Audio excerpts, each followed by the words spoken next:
ನಮಸ್ಕಾರ ಫ್ರೆಂಡ್ಸ್, ನಾನು ಶ್ವೇತಾ ರಾಜೇಂದ್ರನ್ ಮಾತಾಡ್ತಾ ಇರೋದು. ಲಕ್ಷ್ಮಿತಾ ರಾಯರ ಮಗಳು ಕನ್ನಡ ಯೂಟ್ಯೂಬ್ ಚಾನಲ್ಗೆ ತಮ್ಮೆಲ್ಲರಿಗೂ ಆತ್ಮೀಯವಾದ ಸ್ವಾಗತ.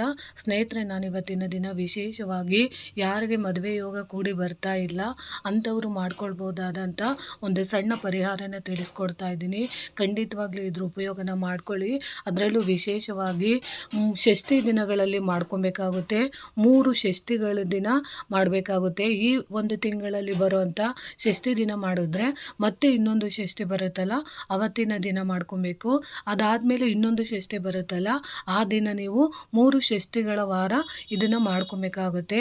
ಇದನ್ನು ಗಂಡು ಮಾಡ್ಕೊಬೋದು, ಹೆಣ್ಣು ಮಾಡ್ಕೊಬೋದು, ಆದರೆ ಸ್ವಯಂಕೃತವಾಗಿ ಅವರೇ ಮಾಡ್ಕೊಬೇಕಾಗುತ್ತೆ.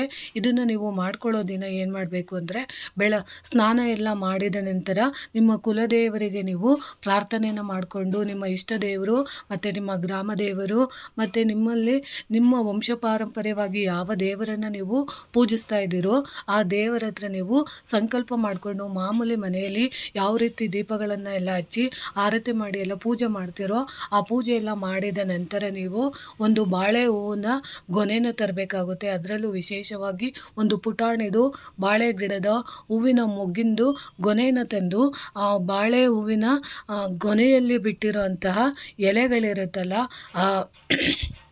ಕಾಫಿ ಕಲರ್ ಇರುತ್ತಲ್ಲ ಎಲೆಗಳ ಥರ, ಆ ಎಲೆಗಳನ್ನು ನೀವು ತಗೊಂಡು ಅದರಲ್ಲಿ ನೀವು ಏನು ಮಾಡಬೇಕು ಅಂದರೆ ವಿಶೇಷವಾಗಿ ಹೆಣ್ಮಕ್ಳಾದರೆ ಅದಕ್ಕೆ ಕಸ್ತೂರಿ ಅರಿಶಿಣ ಅಂತ ಬರುತ್ತೆ. ಗ್ರಂಥಿಗೆ ಅಂಗಡಿಗಳಲ್ಲಿ ಹೋಗಿ ಗುಂಡಾಗಿರುತ್ತೆ ಅದು ಅರಿಶಿಣದ ಕೊಂಬು. ಆ 3 ಅರಿಶಿಣದ ಕೊಂಬುಗಳನ್ನು ಆ ಬಾಳೆ ಎಲೆ ಹೂವಿಂದು ಎಲೆ ಇರುತ್ತಲ್ಲ ಅದ್ರ ಒಳಗೆ ಅರಿಶಿಣದ ಗೋಟುಗಳನ್ನು ನೀವು ಇಟ್ಟು ಮತ್ತೊಂದು ಎಲೆನ ಅದ್ರ ಮೇಲೆ ಹಾಕಿ ನೀವು ದೇವರ ಮುಂದೆ ಇಟ್ಟು ಪ್ರಾರ್ಥನೆ ಮಾಡಿಕೊಂಡು ಸಂಕಲ್ಪ ಮಾಡಿಕೊಂಡು ನನಗೆ ಈ ರೀತಿ ವಿವಾಹ ದೋಷ ಇದೆ, ಆ ದೋಷಗಳು ಏನೇ ಇದ್ದರೂ ಅದನ್ನೆಲ್ಲ ನೀವು ಕಳೀರಿ ಅಂತ ಹೇಳಿ ವಿಷ್ಣು ಮತ್ತು ಮಹಾಲಕ್ಷ್ಮಿನ ನೀವು ಪ್ರಾರ್ಥನೆ ಮಾಡಿಕೊಂಡು ಬಾಳೆ ದಿಂಡಿನ ನಾರು ಬರುತ್ತಲ್ಲ ಆ ನಾರಿಂದ ಅದನ್ನು ಕಟ್ಟಿ ನೀವು ಅದಕ್ಕೆ ಸ್ವಲ್ಪ ಮುಟ್ಟಿ ನಮಸ್ಕಾರ ಮಾಡಿಕೊಂಡು ಆ ಬಾಳೆಯ ದಿಂಡಿನ ನಾರು ಅಂದರೆ ಬಾಳೆ ದಿಂಡಿಲಿ ಬಂದಿರೋ ಅಂಥದ್ದು ಒಂದಿಷ್ಟುದ ನಾರನ್ನು ನೀವು ಕಟ್ ಮಾಡಿ ಮಡ್ಕೊಬೇಕಾಗುತ್ತೆ. ಆ ನಾರನ್ನು ಅದಕ್ಕೆ ಸುತ್ತಿ ಅದನ್ನು ನೀವು ತಗೊಂಡೋಗಿ ಬಾಳೆ ಗಿಡದ ಗೊನೆ ಇರುತ್ತಲ್ಲ ಅದಕ್ಕೆ ನೀವು ಕಟ್ಟೋ ಅಂಥದ್ದನ್ನು ನೀವು ಮಾಡಬೇಕಾಗುತ್ತೆ. ಹೆಣ್ಮಕ್ಳು ಈ ರೀತಿ 3 ಷಷ್ಠಿ ವಾರಗಳು ಇದನ್ನು ಮಾಡಬೇಕಾಗುತ್ತೆ.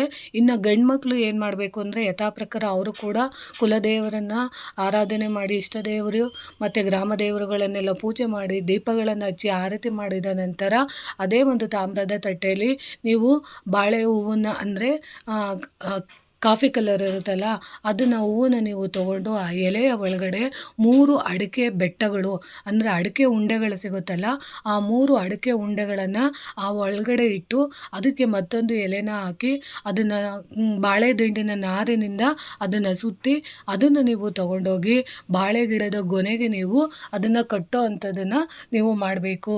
ಈ ರೀತಿ ನೀವು 3 ಷಷ್ಠಿಗಳ ವಾರ ಗಂಡು ಅಥವಾ ಹೆಣ್ಣು ಈ ತಂತ್ರನ ನೀವು ಮಾಡಿದ್ದೆ ಆದರೆ ಖಂಡಿತವಾಗ್ಲೂ ಯಾವುದೋ ಒಂದು ರೀತಿಯಲ್ಲಿ ವಿವಾಹಕ್ಕೆ ಅಡೆತಡೆ ಆಗಿರೋಂಥ ದೋಷಗಳೆಲ್ಲ ಹೋಗಿ ವಿಷ್ಣು ಮತ್ತು ಮಹಾಲಕ್ಷ್ಮಿಯ ಅನುಗ್ರಹದಿಂದ ಅತಿ ಶೀಘ್ರವಾಗಿ ಮದುವೆ ಆಗೋ ಯೋಗ ಕೂಡಿ ಬರುತ್ತೆ. ಎಲ್ಲೋ ಎಷ್ಟೆಷ್ಟೋ ದುಡ್ಡನ್ನು ಖರ್ಚು ಮಾಡಿ ಹಾಳು ಮಾಡ್ಕೊಳ್ಳೋದು ಬದಲು ಇಂಥ ಸಣ್ಣ ಸಣ್ಣ ಉಪಾಯಗಳಿಂದ ನಮ್ಮ ಪ್ರಕೃತಿಯಲ್ಲಿ ಸಿಗೋ ಅಂಥ ವನಸೆರೆಗಳಿಂದ ಇಂಥ ಪ್ರಯೋಗಗಳನ್ನು ಮಾಡಿಕೊಂಡಾಗ ಖಂಡಿತವಾಗ್ಲೂ ನಮಗೆ ಯಾವುದೋ ಒಂದು ರೀತಿಯಲ್ಲಿ ಅನುಕೂಲ ಆಗೋದು. ಇದರಲ್ಲಿ ನಷ್ಟ ಏನೂ ಇಲ್ಲ. ನಿಮಗೆ ಪ್ರಯತ್ನ ಪಟ್ಟು ನೋಡಿ, ಯಾಕಂದರೆ ಯಾಕಂದರೆ ನೀವು ಪ್ರಯತ್ನ ಪಟ್ಟಾಗ ಏನೋ ನಿಮ್ಮ ಅದೃಷ್ಟ ಚೆನ್ನಾಗಿತ್ತು ಅಂದರೆ ಖಂಡಿತವಾಗ್ಲೂ ದೇವರ ಅನುಗ್ರಹ ಇದ್ದರೆ ಯಾವುದೋ ಒಂದು ರೀತಿಯಲ್ಲಿ ಬೇಗ ಖಂಡಿತವಾಗ್ಲೂ ಮದುವೆ ಆಗುತ್ತೆ. ಯಾಕಂದರೆ ಇದನ್ನು ನೀವು ಮಾಡೋ ಪ್ರಯತ್ನ ಮಾಡಿ ಒಳ್ಳೆ ಮನಸ್ಸಿಂದ ನೀವು ಮಾಡಿದಾಗ ಖಂಡಿತವಾಗ್ಲೂ ಅತಿ ಶೀಘ್ರವಾಗಿ ಮದುವೆ ಆಗೋ ಅಂಥದ್ದು ಖಂಡಿತವಾಗ್ಲೂ ಕೂಡಿ ಬರುತ್ತೆ.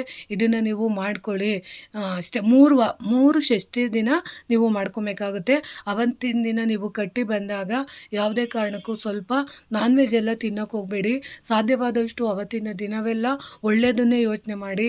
ಖಂಡಿತವಾಗ್ಲೂ ಒಳ್ಳೆಯದಾಗುತ್ತೆ ಅನ್ನೋ ಮನಸ್ಸಿಂದ ಹೇಳ್ತಿದ್ದೀನಿ. ಇದೊಂದು ಪ್ರಯತ್ನ ಮಾಡಿ ಅಂತ ಹೇಳ್ತಾ ಇದ್ದೀನಿ. ಈ ಮಾಹಿತಿ ಇಷ್ಟ ಆಗಿದೆ ಅಂದ್ಕೊತೀನಿ. ಪ್ರೀತಿಯ ಧನ್ಯವಾದಗಳು ಸ್ನೇಹಿತರೆ.